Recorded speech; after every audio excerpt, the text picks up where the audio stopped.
بام. هذا تميم حق قطر. احنا لو نقول لكم انه حماس وجدت في قطر بايش؟ بضغط امريكي واسرائيلي، وهذا كلامه. في 2006 امريكا واسرائيل ضغطت على ابوه يدخلوا حماس في الانتخابات، حماس دخلت واستوحدت على القرار، وبعدها قطر شهريا ايش ترسل 30 مليون دولار رواتب عن طريق مطار بن غوريون، والموساد هو اللي يسلمها لحماس.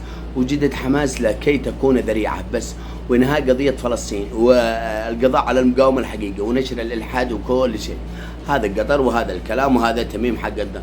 حتى رئيس الوزراء القطري قبل شهرين قال امريكا واسرائيل ضغطت علينا. With friends that, for example, the United States, they consider them as terrorist groups. We don't. Simply because they're a very important component of the Palestinian people. Going back to history, nearly 10 years ago, we were asked by the Americans if we can talk to Hamas to make them participate in the election which happened in Palestine. And we spoke to them very honestly. It was my father who spoke to them.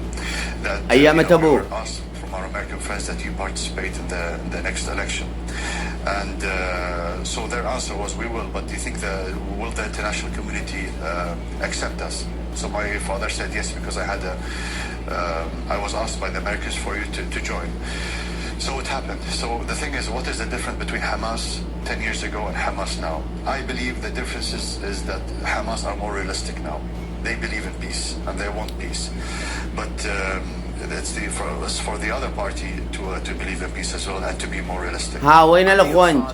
There was certain reach out between yourself and Israel. أنتم بتدعموها. شفتوا يا جماعة؟ وفوق ذلك قطر كان معاها مناورات مع إسرائيل في تايلاند أو ما شابه ذلك، مناورات بينهم البين. شفتوا يا جماعة؟ قطر واجهت، قطر بلعت الطعم حق الموساد، قناة الجزيرة تتابع الموساد واللي افتتحها ريال شارون وغيرهم.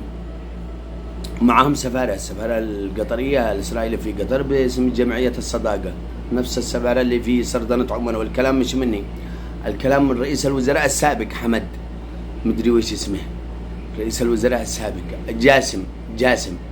أيوة شفتوا يا جماعة؟ علاقتهم وجيدة.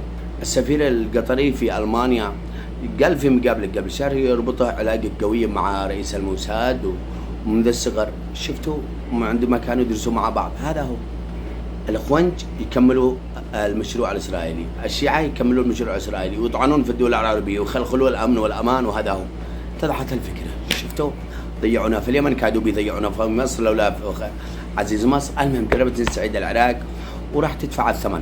كل من تواطى مع المحتل الإيراني والأخوانج اللي دمروا راح يدفعون الثمن، سواء سلطنة عمان أو قطر أو غيرها.